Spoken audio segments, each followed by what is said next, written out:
नमस्कार, मी भारती. शुभ सकाळ सर्वांना. आणि आज आपण बनवणार आहोत अस्सल गावाकडच्या पद्धतीची कांदापात. त्यासाठी मी कांदापात स्वच्छ अशी धुवून कापून घेतलेली आहे आणि कापल्यानंतर पुन्हा मी स्वच्छ पाण्याने ही कांदापात धुवून घेणार आहे. तर हिरवीगार अशी कांद्याची पात होती आणि मला आलेली होती ती माझ्या माहेरून, कारण आमच्याकडे अजून कांदापात आलेली नाही आहे. कांदे अजून लहान आहेत.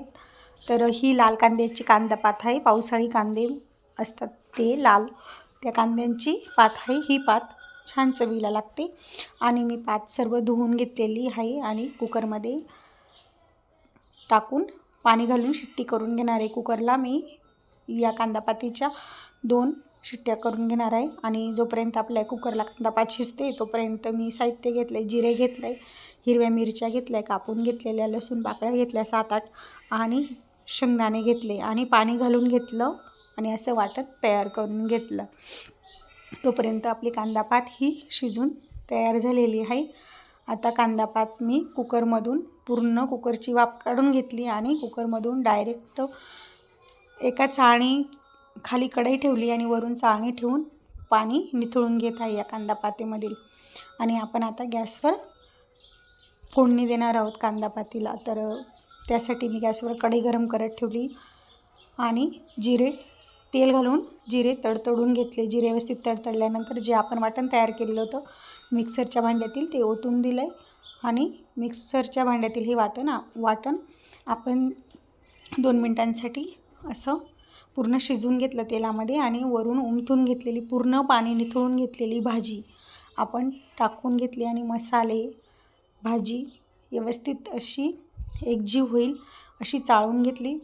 आता आपण यात मीठही घालून घेणार आहोत, म्हणजे मीठ आणि आपण जे मिक्सरला वाटण केलं होतं त्याच्यातील राहिलेलं शिल्लक पाणीही मी टाकून घेतले.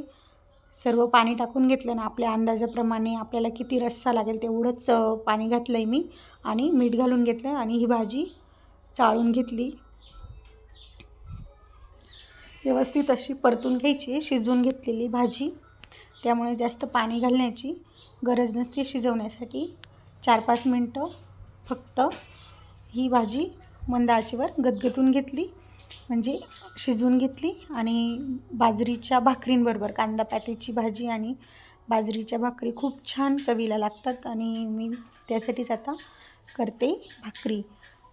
तर आज आहे ना, मी चूल काही पेटवली नव्हती, गॅसवरतीच मी कांदापातीसोबत खाण्यासाठी बाजरीच्या भाकरी करून घेतल्या आहे. गरगरीत अशा गोल भाकरी कशा थापून घेतल्या आहे बघू शकता तुम्ही. अलगदपणे भाकरी थापून घेतल्या आहे. आणि आता आपण तव्यावर भाकर टाकून दिल्यानंतर एक भाकर उलटून घेतली मी माझी. आणि अशाच मी भाकरी शिजवून घेणार आहे. गॅसवरच मी तवा साईडला काढून गॅसवरतीच ही भाकर भाजून घेणार आहे. बाजरीच्या भाकरी आणि गरमागरम अशी कांदापातीची भाजी आणि गरमागरम भाकरी खूप छान अशी चवीला लागते. आणि तुम्ही नक्की ट्राय करून बघा अशी कांदापातीची भाजी गावाकडच्या पद्धतीने. माझ्या आईच्या हातची चव मला नेहमी आवडते, म्हणून मी कांदापात आईच्या पद्धतीनेच बनवते. बाजरीची भाकर बघा आपली किती छान अशी मस्त शिजून तयार झालेली आहे. आणि मी दुसरी भाकरही आता गॅसवर टाकून घेणार आहे. माझी दुसरी भाकर तव्यावरती टाकल्यानंतर तिलाही मी पाणी घालून लावून घेत आहे. पाणी लावून घेतल्यानंतर 2-3 म्हणजे थोडंसं पाणी सुकू द्यायचं आणि मग भाकर उलटी करायची, म्हणजे पालथी करायची. कारण तसं केल्यामुळे काय होतं, भाकर ही छान शिजली जाते, कच्चीही राहत नाही. आणि आपण आता आपल्या भाकरी करून झाल्यानंतर मी घेतलेली आहे कोथिंबीर.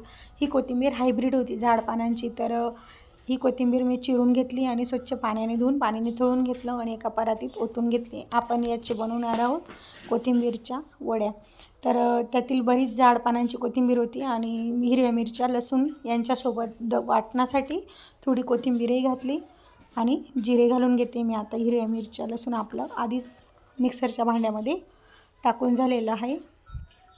आणि हे वाटण आपण तयार करून घेणार आहोत.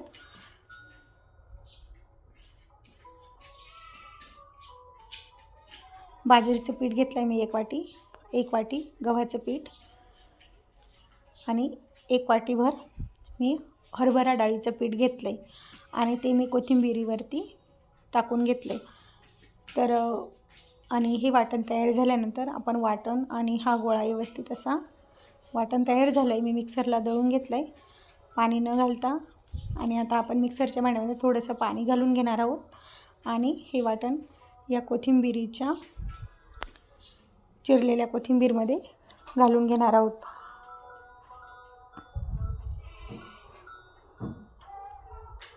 आणि आपण हा आता सर्व मिक्स करून घेतलं. मीठ टाकणे राहून गेले होते तर मीठ टाकून घेतलं आहे मी आणि व्यवस्थित अशी कोथिंबीर आणि पीठ आपले सर्व एकजीव असे मसाले आपण तयार केलेले वाटण, हिरव्या मिरचीचं, कोथिंबीर आणि कोथिंबीरीला सर्व पिठे लागतील अशा पद्धतीने मिक्स करून गोळा तयार करून घेत आहे. परातीत हाताच्या साहाय्याने रगडून गोळा तयार करून घेणार आहोत. तर जास्त पाणी नाही लावायचे.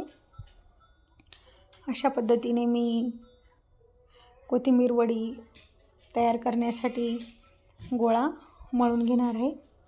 तर मी याचे 2 छोटे छोटे गोळे तयार करून घेतलेले आहेत, बघू शकता तुम्ही. आता हे दोन्ही गोळे आपण एका पातेल्यामध्ये पाणी गरम करत ठेवणार आहोत. त्यात मी स्टँड घालून घेतला आहे. असा स्टँड मोठा स्टँड होता हा, बसत नव्हता म्हणून मी छोटा स्टँड घेतला आहे.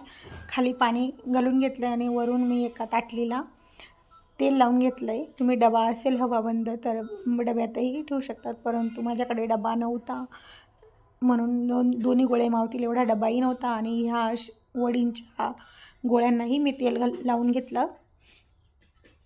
दोन्ही गोळ्यांना मी तेल लावून घेतलेलं आहे. आणि आता या पातेल्यामध्ये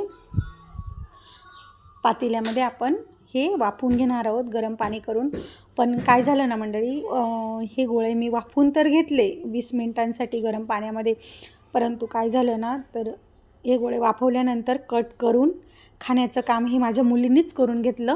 कारण मी हे गोळे वाफवून मला थोडं बाहेरगावी जायचं होतं, मी बाहेरगावी निघून गेली. माझ्या मुलीने तोपर्यंत गोळे कट करून फ्राय करून खाऊनही घेतले. त्यामुळे तो पुढचा व्हिडिओ मला नाही दाखवता आला, म्हणून मी तुम्हा सर्वांची माफी मागते. आणि कधीतरी मी स्वतः स्पेशल कोथिंबीर वडीचा व्हिडिओ नक्की बनवेन. पुन्हा भेटूया पुढच्या व्हिडिओमध्ये. माझा व्हिडिओ पूर्ण बघितल्याबद्दल धन्यवाद.